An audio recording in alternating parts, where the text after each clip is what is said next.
আজকের এই চিকেন রেসিপিটি আর মুরগির পেটের ভিতরে যে সাহায্য ডিম থাকে, নরম ডিম, সেগুলো গোটা থাকবে কিভাবে।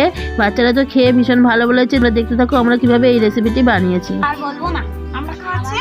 আমি এই মাংসটার 1 বাটি মতো জল দিয়েছি আর নুন হলুদ দিয়েছি। আগে আমি মাংসটা প্রেসারে দিয়ে সিটি মেরে। পিঙ্কি রান্নাঘর ফুড চ্যানেলে তোমাদের সকলকে স্বাগত। আজকে আমি পিঙ্কি বৌদি নিয়ে চলে এসেছি একটি অসাধারণ রেসিপি। আর তার আগে আমি বলে নিই, আমাদের বাড়িতে আজকে এসছে আমার মা, আমার বাবা, আমার বোন, আমার বোনপো, সবাই এসছে। মা বাপের বাড়ির ওখান থেকে মুরগিটা কিনে আর কেটে পরিষ্কার করে নিয়ে এসছে। আমি মুরগিটা এখানে নিয়ে নিয়েছি। আর এই যে আমার মা এখানে এই যে বসে আছে। নমস্কার। আর এই যে নুন আর হলুদ দিয়ে আমি মাংসটা সবার আগে প্রেসারে দিয়ে সিটি মেরে নেব। লাল লাল মাংস। হ্যাঁ, এটা হচ্ছে কক মুরগি, 3 কিলো মতো আছে। এই যে আমার বাবা বসে আছে। নমস্কার। বাবাও আজকে এসছে, এক্ষুনি সবাই ঢুকেছে। দাদার শালি, ছোট শালি। পেঁয়াজটা আমাদের ক্ষেতের জমির পেঁয়াজ। এই যে পেঁয়াজের গাছ যখন বাবা নিয়ে এসেছিল তখনও দেখানো হয়নি। হয়েছে। পুরোপুরি অনেক যখন পেঁয়াজ নিয়ে এসছে দেখানো হয়নি। আমি এখানে আলুও কেটে নিচ্ছি।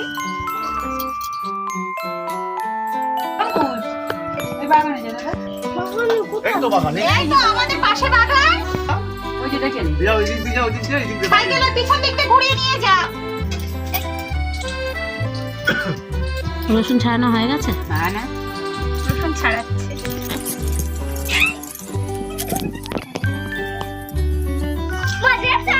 কক মুরগিটা নিয়ে এসেছিল না, সেই কক মুরগির পেটের ভিতরে এতগুলো ডিম ছিল। আর এই ডিমগুলো কিন্তু মাংসের মধ্যেই দেওয়া হবে। বড় ডিম যেন কষ্ট হয়। দিচ্ছি গোটা জিরে, তেজপাতা, আলু ভাজতে ভুলে গেছে তো এর মধ্যেই আলু দিয়ে ভেজে নিচ্ছে। দিচ্ছি নুন, দিয়ে দিচ্ছি এখানে এলাচ, দারচিনি আর লবঙ্গ। আলুটা আমি এখানে বেশি লাল লাল করলাম না, হালকা ভেজে আমি আলুটাকে তুলে নিচ্ছি। এবারে কোচানো পেঁয়াজগুলো আমি এখানে দিয়ে দিচ্ছি সামান্য চিনি, নুন। আমার ভাজা হয়ে গেছে লাল লাল করে, যে পেস্ট করা সেটা আমি দিয়ে দিচ্ছি। দিয়ে ভালো করে মশলাটাকে কষি। কক মুরগি যেহেতু একটু শক্ত থাকে, তার জন্য প্রেসারে সিদ্ধ করার সময় লবণ ও হলুদ দেওয়া ছিল। আর এখন পরিমাণ মতন লবণ হলুদ দিয়ে দিচ্ছে। দিয়ে দিচ্ছি টমেটো কুচি। চিকেনটা সিদ্ধ করে নিয়ে একটা ঝাঁঝ দিয়ে জলটা ঝরিয়ে নিচ্ছে। আর এই চিকেনের স্টকটাই দিয়ে কষানো হবে পরে। দিয়ে দিচ্ছি এখানে 1 চামচ কাশ্মীরি লঙ্কার গুঁড়ো। মশলা কষানো হয়ে গেছে, এখানে আমি মাংসটা এবারে দিয়ে দিচ্ছি। দিয়ে দিচ্ছি একটু মিট মশলা। কি করছিস? চিকেনটা কষানোর মধ্যে ভাজা আলুগুলো দিয়ে আর একটু কষিয়ে নেবে।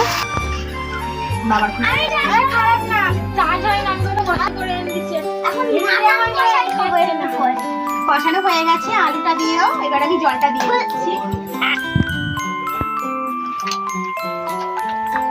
এবারে যে আমি ডিমগুলো রেখে দিয়েছিলাম, এই ডিমগুলো আস্তে আস্তে ছেড়ে দেবো। এই ডিমগুলো এইভাবে রান্না করে দেখবে, একদম ঘেটে যাবে না, পুরো গোটা গোটাই থাকবে। আর এই ডিমগুলো একটু নুন হলুদ মাখিয়ে নেবে, তাতে আরও ভালো হয়। এবারে দিয়ে দিচ্ছি একটু মিট মশলা।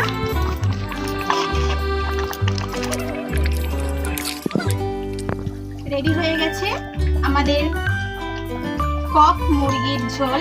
কেমন লাগলো অবশ্যই তোমরা কমেন্ট করে আমাদেরকে জানাবে। এতক্ষণ তোমরা দেখলে তো পুরো ভিডিওটা কক মুরগির ঝোল রেসিপি।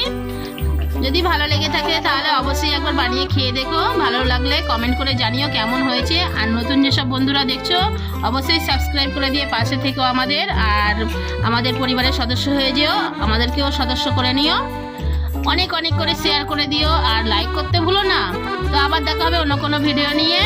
ততক্ষণ তোমরা ভালো থাকবে, সুস্থ থাকবে। তোমাদের সকলকে ধন্যবাদ, অসংখ্য ধন্যবাদ পুরো ভিডিওটা দেখার জন্য।